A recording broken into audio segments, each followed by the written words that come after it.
क्या आपके भी पट्ठों में दर्द रहता है? पट्ठे कमज़ोर हो चुके हैं या पट्ठों में खिंचाव महसूस होता है, पाँव में सूजन आ जाती है? इन तमाम बातों का हल आज आपको मेरी इस वीडियो में मिलेगा। एंड तक देखिएगा, वीडियो को स्किप मत कीजिएगा ताकि हर बात आसानी के साथ आपको समझ में आ जाए।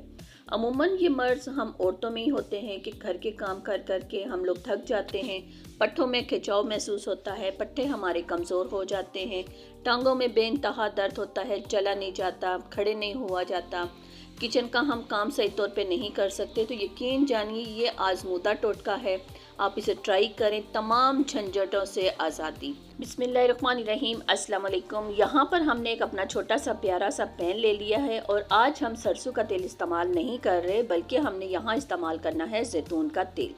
मैंने यहाँ पर एक छोटा ही डब्बा मंगवाया था ताकि इसका रिज़ल्ट अगर अच्छा हुआ तो मैं मज़ीद इस ऑयल को बनाऊंगी। अब यहाँ हमने हाफ़ टेबल स्पून थोड़ा सा कूटा हुआ मोटा सा लौंग का इस्तेमाल किया है, जिसे आपने फाइनली पाउडर नहीं बनाना, आपने डंडे की मदद से इसे अच्छी तरह से कूट लेना है। अब हम इसको इतनी देर तक पकाएंगे मीडियम टू स्लो फ्लेम पर, जब तक कि जो हमने इसमें लौंग का इस्तेमाल किया है वो जल कर कुप्पा ना बन जाए। 3 से 4 मिनट लगेंगे मीडियम टू स्लो फ्लेम पर रखे हुए। आप देख सकते हैं कि तेल की रंगत वैसे ही है, लेकिन लौंग जो हैं वो काले हो चुके हैं। इस तरह से आपने इनको काला करना है।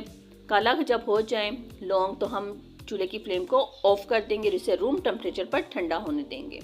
देखिए मिनटों क्या सेकंडों के अंदर ये रेमेडी रेडी होने वाली है और इसका रिज़ल्ट इतना ज़बरदस्त है कि मैं आपको बता नहीं सकती।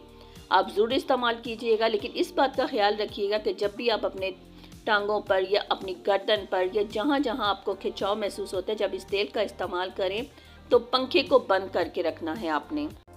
माँ के अनमोल खाने में जो नए आने वाले हैं सब्सक्राइब ज़रूर किया करें, लाइक किया करें, कमेंट्स करके ज़रूर बताया करें कि हमारी वीडियो आपको कैसी लगती है और साथ ही साथ हमें अपनी दुआओं में याद रखा करें।